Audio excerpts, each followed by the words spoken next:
Snow white మరియు 7 మరుగుజ్జులు. అనగనగా ఒక అందమైన రాకుమారి. ఆమె శరీరం తెల్లబారి ఉండేది. అందుకే ఆమెని స్నో వైట్ అని పిలిచేవారు. స్నో వైట్ సవతి తల్లి ఎల్సా దుష్టురాలు. స్నో వైట్ పట్ల క్రూరంగా ప్రవర్తించేది. రాణి వద్ద ఒక అద్భుతమైన అద్దం ఉండేది. ఆమె ప్రతిరోజు ఆ అద్దాన్ని అడిగేది, అద్దమా, గోడ మీద అద్దమా, అందరికంటే తెల్లగా ఎవరున్నారో చెప్పవా? నువ్వు దుష్టురాలివే, చెడ్డదానివే. అయితే ఇప్పుడు అందరికంటే తెల్లగా ఉంది స్నో వైటే రాణి. రాణికి ఎంత కోపం వచ్చిందంటే ఆమె స్నో వైట్ని అడవికి పంపించేసింది. అడవి మధ్యలో స్నో వైట్ని ఒంటరిగా వదిలేశారు. ఆమెకెంతో భయం వేసింది. ఆమెకు ఆకలి వేస్తోంది, అలసిపోయింది. ఎటు వెళ్లాలో దారి తెలియలేదు. దూరంగా ఒక ఇల్లు కనపడితే అక్కడికి వెళ్ళింది. బల్ల మీద మంచి భోజనం కనపడింది. అక్కడ 7 ప్లేట్లు 7 స్పూన్లు ఉన్నాయి. అబ్బా, నాకు ఆకలిస్తోంది, ముందు నేను తింటాను. ఆమె తృప్తిగా భోంచేసింది. పక్క గదిలో చూస్తే 7 చిన్న మంచాలు వరుసగా కనిపించాయి. ఎంతగానో అలసిపోయున్నందున ఆ 7 మంచాల మీద కాళ్ళు చేతులు చాపి పడుకుని గాఢ నిద్రలోకి జారిపోయింది. కొంచెం సేపటి తరువాత ఆ ఇంట్లో ఉండే 7 మరుగుజ్జులు వచ్చి స్నో వైట్ పడుకుని ఉండడం చూశారు. ఎవరు నువ్వు? నా పేరు స్నో వైట్. నా సవతి తల్లి నన్ను అడవిలో వదిలేసింది. అంటే మా భోజనం ఖాళీ చేసింది నువ్వేనన్నమాట.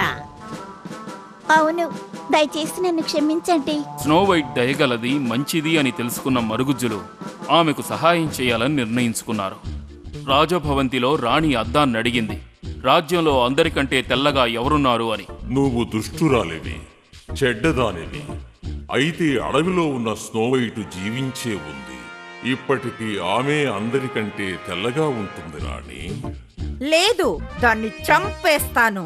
రాణి వర్తకురాలి వేషంలో విషంతో ఒక దువ్వెన్ని తయారు చేసి స్నో వైట్ని కలవడానికి అడవికొచ్చింది. ఓహో, నీ జుట్టు ఎంత బాగుందోనమ్మా. ఇదిగో దీన్ని తీసుకుని నీ తల దువ్వుకో. స్నో వైట్ దాన్ని తలలో పెట్టుకోగానే ఆమె పడిపోయి నిద్రలోకి వెళ్ళిపోయింది. మరుగుజ్జులు తిరిగి వచ్చినప్పుడు స్నో వైట్ గాఢ నిద్రలో ఉండడం చూశారు. ఇది ఆ దుష్టరాని పని అయి ఉంటుంది. ఈ దువ్వెని చూడు. ఆ దువ్వెన్ని తీయగానే స్నో వైట్ మేలుకుంది. మరుగుజ్జులంతా ఎంతో సంతోషించారు. అక్కడ రాజభవనంలో దుష్టురాలైన రాణి అద్దాన్ని మళ్లీ అదే ప్రశ్న వేసింది. రాణి, నువ్వెంత చెడు పథకం వేసినా స్నో వైట్ ఇంకా బతికే ఉంది. ఆమె అందరికంటే తెల్లగా ఉంటుంది. కాదు, ఇది నిజం కాదు. ఈసారి రాణి రైతు భార్యలా వేషం మార్చుకుని స్నో వైట్ని చంపాలన్న ఉద్దేశంతో ఒక బుట్టడు విషపు యాపిల్స్ని తీసుకుని అడవికి వెళ్ళింది. స్నో వైట్ తోటలో కనిపించింది. అప్పుడు ఆమె స్నో వైట్తో, చూడమ్మా, బాగా అలసిపోయినట్లున్నావు. ఈ రుచికరమైన యాపిల్స్ ని తిను. కృతజ్ఞతలు, చాలా ఆకలిగా ఉంది. స్నో వైట్ చిన్న ముక్క కొరకగానే వెంటనే కింద పడిపోయింది. రాణి స్నో వైట్ చచ్చిపోయిందని నిర్ణయించుకుని ఎంతో సంతోషంగా తిరిగి వెళ్ళిపోయింది. పని ముగించుకుని మరుగుజ్జులు ఇంటికి తిరిగి వచ్చి స్నో వైట్ని చూశారు. స్నో వైట్ లే, ఈవిడ చనిపోయింది. మరుగుజ్జులు ఏడవడం ఆరంభించారు. ఆమెను మెత్తటి పక్క మీద పడుకోబెట్టారు. కొంచెం సేపటి తరువాత ఒక రాకుమారుడు అడవిలో సవారీ చేస్తూ వచ్చాడు. అతను స్నో వైట్ని ఏడిచే 7 మరుగుజ్జుల్ని చూసి వాళ్ల దగ్గరికి వెళ్ళాడు. ఎంత అందం! ఆమె అందాన్ని చూసి అతను ప్రేమలో పడ్డాడు. ఎవరి సుందరాంగి? పూర్తి కథను మరుగుజ్జులు రాకుమారునికి వినిపించారు. రాకుమారుడు కిందకు వంగి ఆమె బుగ్గ మీద ముద్దు పెట్టుకున్నాడు. రాకుమారుడు అలా చెయ్యగానే స్నో వైట్ దగ్గుతూ లేచింది. ఆమె నోట్లో ఉన్న విషపు యాపిల్ ముక్క కింద పడింది. నాకేమైంది? నువ్వు చనిపోయావు, కానీ ఇప్పుడు బ్రతికావు. స్నో వైట్కి ఆశ్చర్యం వేసింది. స్నో వైట్, నన్ను పెళ్లి చేసుకుంటావా? ఓ, తప్పకుండా. మరుగుజ్జులు సంతోషంతో చిందులు వేశారు.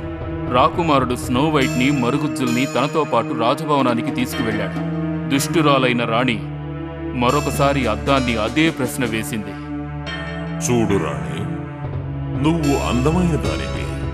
అయితే రాకుమారి స్నో వైటే ఎప్పటికీ తెల్లగా ఉంటుంది. కాదు. రాణి కోపంతో ఆ అద్దాన్ని విరగ్గొట్టి మరణించేంత వరకు గదిలోనే బందీ అయి ఉండిపోయింది.